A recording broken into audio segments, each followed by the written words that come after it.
Hi everybody, how y'all doing? And welcome to the Ice House. We try to keep things cool, calm, collected, and mostly a bit chill. And you know what?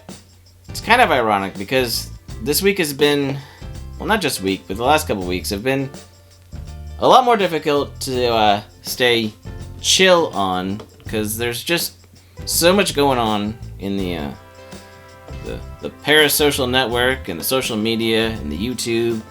We've got so many hot takes that are getting reactive hot takes, and I think the whole climate is a bit boiled over, right? You know, like I was talking about on Tuesday about the instant karma of the being in the hot pot, and well, when you're in the hot seat and everything that you've done just kind of boils over, right?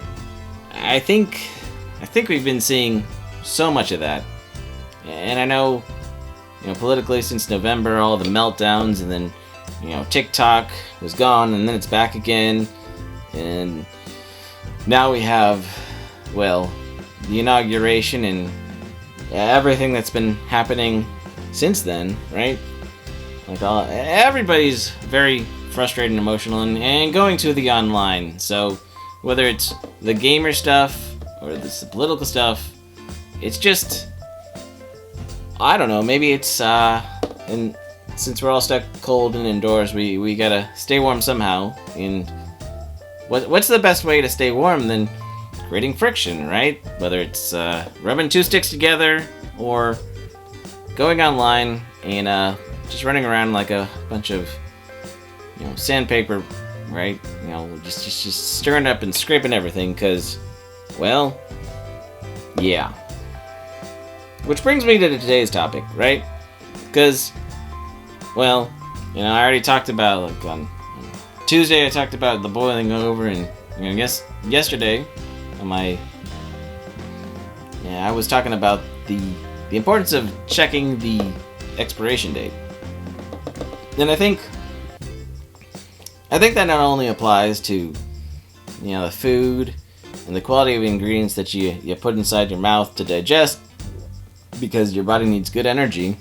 It also applies to all the things you focus on and dwell on, right? Because if we're, well, first off, good ingredients and wholesome and positive things, like they say, what goes in comes out. But also, I think that if we're focused on outdated topics because they just keep trending on the algorithm, right? Because we got to get our 15 seconds of fame, and we have to be heard, and we have to be seen every time. Well, I don't know. I would say the whole thing of picking your battles and choosing what's worth talking about, because I talk about enough. Don't engage with trolls, and what is the social currency of the day, right? Because sometimes there's things worth talking about and real conversations to be had, and sometimes you want to respond in an intelligent and intellectual way to something that's been said or an issue going online. But sometimes it's so devolved and so far removed from what it began as that it kind of feels like it's not worth it, and people aren't going to listen to you anyway, right? Kind of like, what they say, there's no such thing as bad publicity, right? So, for all the people on social media that have been stirring things up or perpetuating things and may not even be saying anything more, but they're still trending and they're still being reacted and responded to, well, in the world of social media, they're having a good currency, right? They're still having value because they're still being tagged and talked about, and people are still trying to figure out what actually incited the whole thing, because after a few days of opinions and responding to opinions with the way that we see on Twitter and YouTube and all the social media, like sometimes people have picked a camp and an opinion that really has nothing to do with the original thing at all, right? It's a very interesting human puppet experience and experiment. Yeah, both, really. So, all that being said, today I wanted to talk about, well, keep going on with that concept, but today I want to talk about the importance of labels, of taglines and disclaimers, because they're very interesting and very telling, because at one point the label or the quantification of things was just to basically put it into a category of like, okay, this is rock and roll music, right?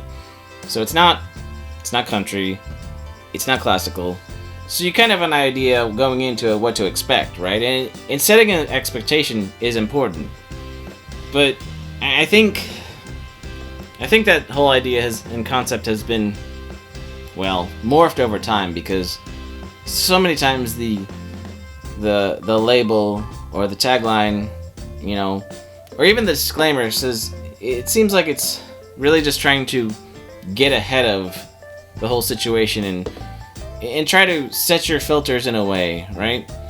And sometimes the person who's creating the disclaimer or the tagline or the warning or trigger warning isn't necessarily associated with the actual content, right? So instead of letting you enjoy the content, they're trying to really get ahead of the whole, like I said, setting your filters and setting you in a certain mentality, so that maybe you might agree with how they think because they've set an expectation for you. And it's, it goes back to, what do we listen to, what do we agree with, and what do we say, okay, that wording's there for a reason. And sometimes those are just enough reasons for us to be like, I don't really want to experience this right now. I'm not sure what's going on, and it seems a little shady and weird, so maybe I'll come back to this later once I figure out more about it. Right? It's like when, say, you've got something that maybe, let's call it work or friend drama, right? So we've all had this moment where we're sitting around, whether at work or at home or at school, and somebody either comes up to us or calls us, and they're all emotional and energetic and kind of intense and trying to be like, they're trying to explain a situation, but they're also trying to get you on their side and be like, I'm not a terrible person, and they did this to me, and I did nothing wrong, and help me and be in my side, and blah blah blah blah blah, right? And it's only over the course of the next few hours or days we start hearing from everybody else, and we learn about the whole situation. We learn that there's a lot more sides and a lot more stories and a lot more details that were left out from the original emotional sort of appeal to our senses to be on their side, right? And sometimes we're able to see that ahead of time and realize that, okay, you're important to me and so is everybody else, so let's figure out what happened. And sometimes, especially when it comes to the parasocial network, and we're not really that close friends with everybody, and we decide that we have to choose a side.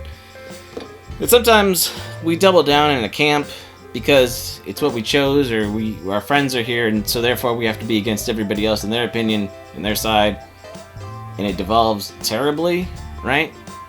It's not really good or healthy, but you see it all the time online. And I don't know really what to say other than that, but I try to do my best to be objective, because like I'm not here to call people out on a 1-to-1 ratio. I like to talk about things and allude to things and react to the bigger picture of things that are going on that I see, but I'm not here to judge you or somebody else or tell you that you're doing it wrong. Hopefully some of my thoughts are helpful on trying to do it better in the future, right? But I'm not here to call you out and say you're a bad person, because I know we're all trying and sometimes struggling and failing miserably, and it's really easy to get caught up into that reactionary sort of mentality and emotional that we kind of don't realize how far we've gone, or gotten from where we meant to be in the first place, right? And yeah.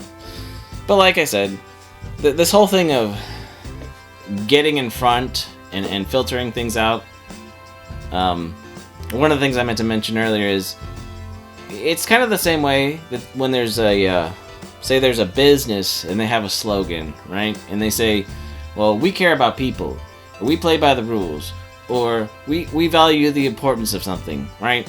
All of a sudden, you start to wonder if that's the slogan, if that's what they have to say to put out there before you understand their company culture, then maybe there's a little bit of read between the lines, a little bit of concern, because if you have to tell everybody and project that you value human life and value people over business transactions and decisions, you know, who are you trying to convince, right? I mean, I remember back, you know, growing up in Texas, that Enron had, well, there was an Enron field for like a year and a half when the Astros moved their stadium.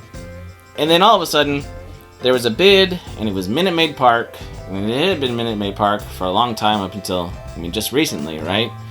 And that was a long contract, and those were some good old days with some good old oranges. But the thing was, you know, Enron tried to project this big, we care, we're on top of things, we value people. And then when it, you know, when all the fallout came and all the things they actually valued and they got in trouble for it, right? It's kind of a cautionary tale that, well, the concept is something we kind of forget about over time, right? So when it comes to disclaimers, you know, saying we care about this, or, you know, this isn't meant to be a certain way, and then obviously it really is, because they're just trying to either filter something out, you know, affect the way you think about it, or sometimes the terms or disclaimers or taglines are really just to, I mean, subvert your expectations or set them a way that you will be more reactive, right? They're trying to instigate something just because instead of letting you just process the information, they're letting you process the quantification plus the actual, you know, the content. So you get twice fold of things to react to and process and deal with the whether it makes sense or if it kind of is disconnected, right? Or discombobulated. So yeah, all that to say is, I get that quantifications are important and necessary, and I get that having conversations is real and valuable, but also sometimes, even if it's a worthwhile conversation, sometimes it's worth engaging in, and sometimes it's not. But I guess just be careful, and, well, whether you agree with the label or not, pay attention to it, because it might be worth it, and it might be worth, that's enough of a deterrent to just walk away from it for now, right? And if you got any thoughts or comments, you know, toss them down below. You want to like or subscribe or share this out because you think it's valuable, or if you think I'm a little bit off my waddle or a rocker, right? Well, let me know too. So, I appreciate all you guys being here, and I hope you're staying warm, whether you're in the hot seat where it's really cold, or you're eating a lot of soup and instant noodles just to stay warm, right? So, well, until next time, take care of yourself, and we'll see you later. Bye!